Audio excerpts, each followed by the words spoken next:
on me. Never since the day you approached me, I've been thinking about you and you only. And we just like to fuck, that's nothing else, you know. What's good, y'all? So in this video, I'm going to be reacting to Jamari, This Was Awful. This is in reference to the Mike Tyson and Jake Paul fights. I did not watch it. I saw that there was a documentary on like Netflix, I guess, for like the lead up to the whole thing. But I've seen it on social media that he lost. Mike Tyson lost. And I felt like that was going to happen anyway. Because didn't some other like boxer box one of the Paul brothers, like, is it like Floyd Mayweather? And lost? And it's just like, that makes no sense. I mean, maybe this is like, makes sense because he's old now or injured or crazy. I don't know.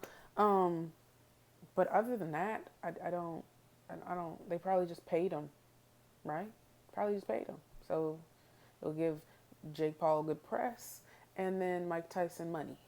That's what I think. This is not my normal setup. I am on the road, but I did have some time today, so I wanted to talk about the fight last night between Jake Paul and Mike Tyson. Unfortunately, Mike Tyson did lose by decision, but I am glad there were no knockouts, at least on Jake's part. Overall, the fight was very disappointing on several fronts, so let's talk about it. And before I even start, let me just preface this by saying the only influencer boxing match worse than this one was probably the Dylan Dennis versus Logan Paul special, where Dylan just refused to throw a punch. He made the whole thing kind of a joke. And in the meantime, Logan Paul could literally not knock out an immobile target who was not moving. I mean, the guy was just standing there taking blow after blow, pause, and Logan just could not get the job done. Now let's talk about a couple of things that happened before the fight. At the final weigh-in, Mike does come out, junk out and all, and he ends up actually slapping up Jake Paul after he stepped on his foot.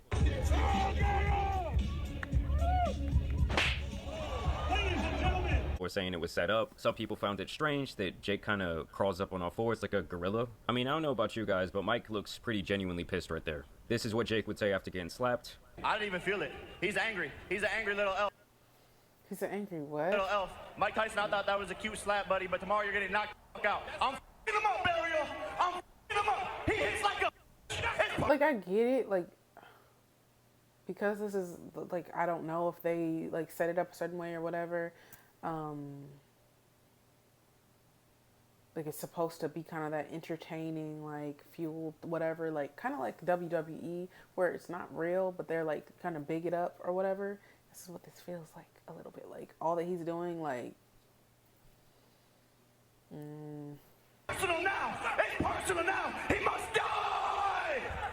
Listen, guys, I don't know if it's the fact that Jake Paul is the first influencer to develop CTE, or if that's just the steroids raging through his body, but Mike Tyson would indeed not die in that ring. Here's what Jake's mom would say after she saw her little boy get slapped. I'm gonna kill my pencil for you. Fuck, little bitch. You slap harder than him.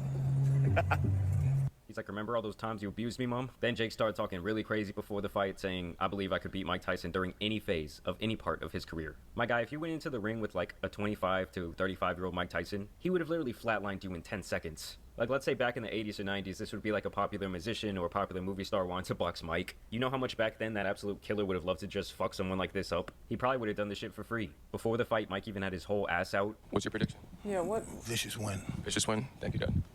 Love you. Love you too. And this was actually a really big foreshadowing because from here on out, the rest of the stream would just be absolute ass. I mean, Netflix claims that they prepared for all the traffic coming to their platform. It's going to be Netflix's biggest live sports event to date. But the streamer tells us everyone from IT to production has put their all into preparation and will be ready to combat any and all technical issues that may arise. Well, basically, like 500 million people were watching this fight at once. Damn. Or I guess I should say they were trying to watch it because they were just staring at a buffering screen. I was actually down in the lobby of this hotel last night trying to watch the fight with like a little crowd of people. And this motherfucker was back there trying to load up Stream East on the side, okay? He had a laptop. I mean, this is how sad it got, guys. At one time, Antonio Brown was streaming the video on Twitter, and you had 6.6 million concurrent viewers watching. Keep in mind, this is a view from the actual stadium. You know, there at AT&T, they got the big old Jumbotron, so someone just set up a phone there, and he collected all those Twitter shekels. I mean, the fact that one man's phone could handle a 6.6 million viewer live stream, but Netflix was apparently totally unprepared for this traffic. It's just hilarious. This is not the first time this has happened for Netflix when they've tried to put on a live event. People anticipated they might even buy Netflix just to view this one event, and then the shit doesn't even work. When it comes to actual boxing, it was a snooze fest. Mike's legs got wobbly around the third round. I think he was pretty gassed. And at the end, it really just seemed like Jake, just out of pure respect, was not going to knock this man out. He was kind of just giving him jabs, kind of securing the win. I think Mike only threw like 85 punches total or something like that, and very few of them connected, this being one of them. and I'm not really seeing that much power behind that punch at all. As you guys can see, Jake remained relatively unfazed. Hold on, how old is Mike Tyson? Like, I need to sound. These motherfuckers is loud as fuck outside, bro. He's 58. Okay, how old is Jake Paul?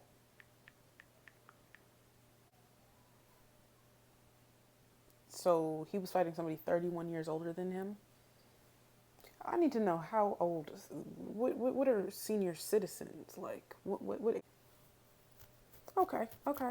He had 2 years to be senior. But still, I'm not gonna lie. Wait. Hold on. 55. You enter the senior demographic. This man was.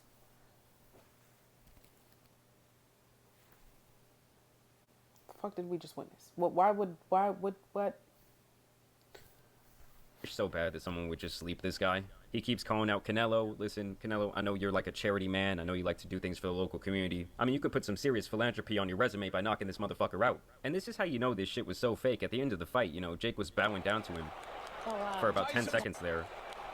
And I wish that Mike would have just taken this moment right here and just teed off on his head like when you're in T-ball and the ball is just sitting there. All you gotta do is swing. And you know, Mike, looks like he kind of thought about it. Tyson. But instead he sticks out the hand. Okay, we're looking at a new era He's like, of Mike I need Tyson. this money. Okay, I'm not gonna mess it up. I need it. He got a slapping, okay? He got the slapping. Maybe he took that gorilla thing as offensive, and he was like, okay, this one in the agreement, you need to calm the fuck down. Maybe that's how it went. Tyson. And sadly, you know, when it comes to his physique, I thought that Mike looked pretty good. It did appear that he was training really hard for this fight for close to over a year. But sadly, guys, Father Time ends up coming for absolutely everyone. This man is almost 60 years old at this point, and he really just could not last. His best chance was just to go, like, all out for the first probably 2 or 3 rounds and just totally gas himself out and maybe try and get the knockout. But it really just wasn't happening. And it was.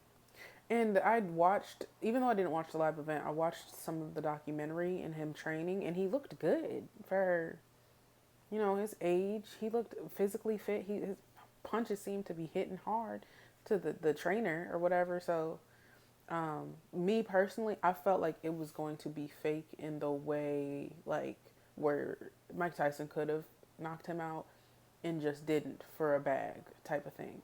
But it seems like it was 2 things where it was just like, okay, well, it was kind of staged, but he also wasn't fighting the best. It's pretty apparent very early on in the fight. Here, Jake Paul praises Mike. He says he's the GOAT. First and foremost, Mike Tyson. It's such an honor. Let's give it up for Mike, bro. He's a legend. He's the greatest to ever do it. Obviously the toughest, baddest man on the planet, so it was really tough, like I expected it to be. So there, Jake's just showing some respect. After the fight, you obviously got Logan standing around in the background trying to get his airtime. You know he always tries to make these situations about himself. And when Mike tells him, hey, I want to fight you too, Logan, this is what Logan says. Logan, I think he said you might be next. Motherfucker, I'll kill you, Mike. Now, I won't lie, I think even like a 60-year-old Mike Tyson might beat up on Logan Paul. Not that I want to reopen Pandora's box here, guys, but this guy couldn't even knock out Dylan Dennis when he wasn't even moving. You know, So, like, I don't know, really. I haven't really tuned into Logan Paul or Jake Paul's fights. Who's the better fighter? Is it Jake or Logan? I don't know. It seems like he's he's hinting at Jake being the better fighter, but I don't. I watched one YouTube versus TikTok. I said versing. The YouTube versus TikTok boxing match. That, I'm not gonna lie, that was very entertaining to me. Like, very entertaining. Other than that, when they started doing all this stuff, then I was just like, what are we doing? Like, what's happening? Is this fake? Is it real? I don't know, but I don't want to watch nobody fake hit on each other. Like, what? Huh? That you can watch the WWE for that. I want to see y'all really go at it. I want to see y'all disrespect each other in that ring. That's on his resume. It might not be the most impressive fighters. But for Logan, it's like, bro, you never even won a boxing match, okay? You lunchly, businessman, whooped your ass multiple times. After the fight, Tank Davis would post this on Instagram where he says, to the bozo that shared the ring with Mike, you a whole bozo for this, and you didn't get the job done, shithead. Here, Jake would confirm to a reporter that he was apparently taking it easy on Mike once he saw those legs get a little bit wobbly. At any point, did you start to take your foot off the gas just a little bit because you noticed he was tiring out? Yeah, definitely. Definitely a bit. I wanted to give the fans a show, but I didn't want to hurt someone that didn't need to be hurt. I mean, yeah, honestly, last night, if he would have just, brutally knocked out Mike Tyson, I mean, he might have gone down in history as the biggest douche of all time, and he's already, in the running for that, but... Did you feel Mike's power at all? No.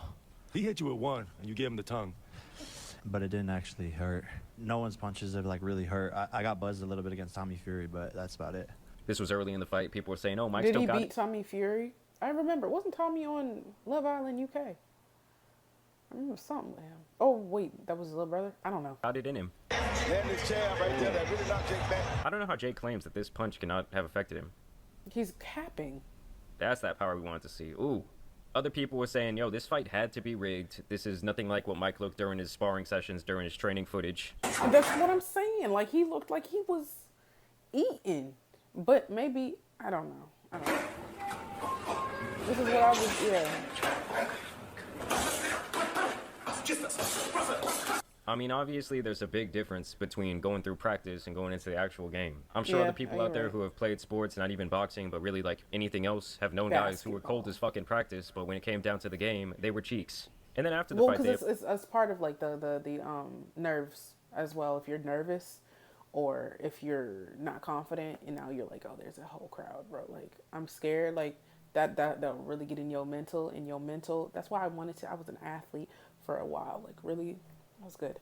But then I got injured and then I just completely doubted myself, and then it would translate like almost like a fear of getting hurt again. Like, so I would play different, but then also like, oh, well, this hurts when I do this. And so whatever, that it like inspired me. I wanted to be like a sports psychologist and help as like a therapist for athletes. Because that little thing, it can all be mental. You can really not be hurting, and it just completely changed how you play. I just wanted to help others. next fight. And Jake says, I don't need Canelo, he needs me. And I do think that Jake will continue to fight undersized guys who are like way out of their prime or just from a whole different sport. Like, look at the opponents he's had. He beat retired NBA player Nate Robinson 40. Okay, that's his first fight, you know, people just wanted to see what he could do. They were impressed with the knockout. Beat retired MMA fighter Ben Askren, he was 40. Obviously, that guy was known for being an elite grappler, was never known for his boxing. Beat retired MMA fighter Tyron Woodley, 42. Now, Tyron was known for striking in his UFC career, but obviously, like, the striking in UFC, does it always translate well to boxing? Probably not. Then he goes in there and beats Anderson Silva, who was already 49 years old. People thought that that was crazy. They thought that that was like way too past his prime to fight. And then he obviously loses to the only boxer who was even close to his age, Tommy Fury, and also the only person who was really like a professional boxer. Beat semi-retired MMA fighter Nate Diaz at 39. I mean, everyone always says, oh, Nate's had this like iron chin, but even that fight was pretty garbage. And then he beat up. We're seeing a trend, okay? So he's losing, or he lost to somebody who was close to his age, size, and yeah, because everybody else he beat is not 40, not like old, but it's up there. Compared to him, he's 27. On Mike Tyson last night, 58 years old. You know, guys, I really thought that Mike could maybe turn back the clock for this one. I thought that he would look a little bit better than he did, but he did end up looking like an old man out there, and it was very sad to see. Like, I don't know, it felt like elderly abuse or something. It was just sad. And at the end of the day, you do have to give some credit to Jake. I mean, the guy is an expert at marketing. He's an expert at making money and putting on these events. I think he made like, I don't know, $50-60 million last night, which is just fucking insane. But yeah, I hope someone puts an end to his little social experiment that he's been doing for the last... Can he just keep fighting people your age, your size, and let's see how it goes? Like, I don't... All these why are you fighting retired people and acting like you were like the best? Like, come on, stop. The last couple of years soon, but I don't know if he'll ever put himself in that sort of compromising position, because without boxing and once he, you know, actually gets knocked out by somebody, I don't know how much he really has left in the tank. Like, I don't really see this guy going back to being an influencer or anything like that, going back to Disney. I don't know. Y'all let me know y'all's thoughts down below. I do want to thank you guys. If you're saying he made 60, 50 million, 40, whatever, just off of that, he doesn't need to ever. He could fight one more time and be okay. You can't... What? I'm pretty sure he's still making money. Might not be a lot, but off of the content he already has on YouTube. I don't know. But yeah, I didn't really want to watch it because I felt like it was some bullshit was going to happen. Like, I just felt like, oh, this isn't going to be real, or oh, this is going to make me mad or whatever. And so I would just keep checking online to see who won. And once I'm not even surprised, bro. I wasn't even shocked, to be completely honest, because I did. Like I said, he's almost 60 years old. He chose to fight him. I get it, legend. I get it, but I don't know. And just to be able to say you beat Mike Tyson, like, that's wild. But it is what it is, I guess. So let's see who he fights next. He wants to fight Canelo. Let's look at how old Canelo is. I'm pretty sure he's probably 30s. 34. So, I mean, that's not his 8 or 7 years off. So, anyways, y'all come subscribe. Follow me on Instagram. Tell me what you think, and I'll see y'all in the next one.